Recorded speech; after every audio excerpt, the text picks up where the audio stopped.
Assalamualaikum warahmatullahi wabarakatuh. Nama saya Syafira Helmalia dari kelas B dengan NPM 233507083. Baik, di sini saya akan membahas tentang materi mata kuliah teori politik yang berjudul Teori Politik Legitimasi dan Demokrasi. Yang pertama, saya akan menjelaskan definisi legitimasi.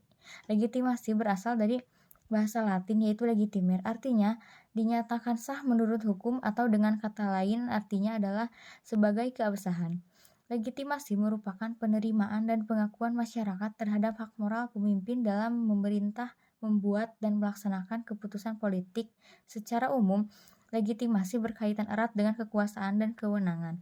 Menurut Max Weber, terdapat 3 sumber utama legitimasi yang mendasari penerimaan dan kepatuhan individu terhadap suatu sistem otoritas. Yang pertama, legitimasi tradisional. Legitimasi tradisional berakar pada kebiasaan adat istiadat dan kepercayaan yang telah lama tertanam dalam masyarakat. Individu tersebut menerima otoritas karena kepatuhan terhadap tradisi dan rasa hormat terhadap pemimpin yang dianggap sebagai pewaris tradisi tersebut.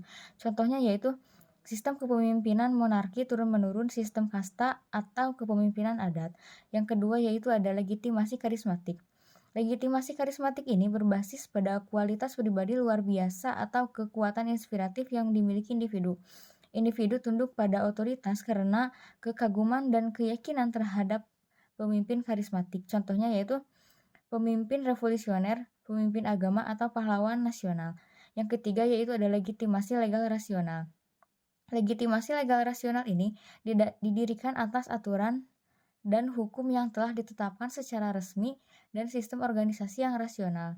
Individu mematuhi otoritas karena rasa hormat terhadap hukum dan keyakinan bahwa sistem tersebut adil dan efisien. Contohnya sistem pemerintahan, demokrasi, birokrasi modern, atau perusahaan multinasional. Adapun jaminan legitimasi erat kaitannya dengan teori legitimasi yang dikemukakan oleh Max Weber. Legitimasi merujuk pada penerimaan dan kepatuhan individu terhadap suatu sistem otoritas.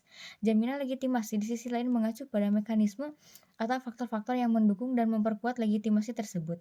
Jenis-jenis jaminan legitimasi diantaranya yaitu jaminan legitimasi tradisional.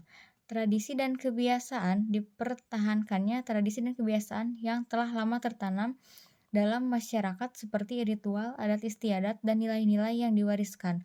Simbol dan upacara. Penggunaan simbol-simbol dan pelaksanaan upacara yang memperkuat rasa hormat dan kepatuhan terhadap otoritas tradisional. Lalu ada sosialisasi dan pendidikan. Penanaman nilai-nilai dan norma-norma tradisional melalui pendidikan dan sosialisasi kepada generasi penerus. Yang kedua yaitu ada jaminan legitimasi karismatik. Yang pertama ada kualitas karismatik pemimpin, kemampuan pemimpin untuk menunjukkan kualitas luar biasa seperti keberanian, visi, dan kemampuan inspiratif yang menarik pengikut dan memperkuat kekayaan mereka. Lalu ada keberhasilan dan prestasi. Kemampuan pemimpin untuk mencapai kesuksesan dan prestasi yang signifikan memperkuat kepercayaan dan kepatuhan pengikut. Lalu ada mitos dan legenda. Penciptaan dan penyebaran mitos dan legenda seputar pemimpin karismatik memperkuat citra mereka dan meningkatkan legitimasi mereka. Lalu yang terakhir ada jaminan legitimasi legal rasional, yaitu ada aturan dan hukum. Penegakan aturan dan hukum yang adil dan konsisten membangun kepercayaan pada sistem legal rasional. Lalu ada efisiensi dan efektivitas, yaitu demonstrasi efisiensi dan efektivitas sistem legal rasional dalam mencapai tujuan dan menyelesaikan masalah, memperkuat legitimasinya. Selanjutnya yaitu ada legitimasi demokrasi. Demokrasi sebagai sistem pemerintahan yang menjunjung tinggi kedaulatan rakyat memiliki dasar legitimasi yang kuat. Legitimasi ini merujuk pada penerimaan dan kepatuhan masyarakat terhadap sistem demokrasi. Demokrasi dapat dianggap mendukung legitimasi melalui persetujuan. Nah, demokrasi ini dapat dianggap mendukung legitimasi melalui persetujuan apabila didasarkan pada beberapa prinsip fundamental demokrasi seperti kedaulatan rakyat, legitimasi berbasis partisipasi, konsensus dan kompromi, dan mendapatkan persetujuan yang diberikan dan dicabut oleh masyarakat. Lalu selanjutnya ada legitimasi non-demokrasi. Praktek legitimasi dalam rezim non-demokrasi diantaranya yaitu Yang pertama ada pemilu manipulatif di negara-negara non-demokratis. Pemilu manipulatif merupakan fenomena yang umum terjadi. Hal ini dikarenakan kurangnya prinsip-prinsip demokrasi yang fundamental seperti kedaulatan rakyat, akuntabilitas, dan transparansi.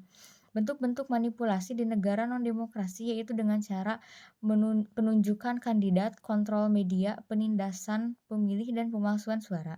Yang kedua yaitu memenuhi kebutuhan sandang pangan papan warganya. Pemenuhan kebutuhan sandang pangan dan papan bagi warga negara di negara-negara non-demokratis merupakan tantangan yang kompleks yang disebabkan oleh berbagai faktor, termasuk sistem politik yang otoriter, kebijakan ekonomi yang tidak berpihak pada rakyat, lemahnya lembaga-lembaga publik, dan pelanggaran hak asasi manusia. Upaya untuk mengatasi masalah ini membutuhkan perubahan fundamental dalam sistem politik dan ekonomi serta penghormatan terhadap hak asasi manusia. Lalu yang ketiga ada menerapkan manipulasi ideologi. Manipulasi ideologi adalah penggunaan ideologi untuk mengontrol atau mempengaruhi pemikiran, perilaku, dan keyakinan orang lain dengan cara tidak etis atau merugikan. Hal ini dapat dilakukan melalui berbagai cara seperti propaganda, penindasan, pencucian otak. Masuk ke poin baru yaitu adanya krisis legitimasi. Krisis legitimasi terjadi karena sistem demokrasi kapitalis tidak dapat secara permanen memuaskan dua kepentingan yaitu tuntutan masyarakat untuk sejahtera di satu sisi dan tuntutan dari ekonomi pasar yang berbasis pada pencarian keuntungan pribadi. Krisis legitimasi ini tentu ada akibatnya. Yang pertama yaitu mengakibatkan revolusi, adanya gejolak di masyarakat, melibatkan aksi massa di luar hukum yang menghadap perubahan fundamental yang tidak hanya terbatas pada perubahan kebijakan atau rotasi kepemimpinan elit saja.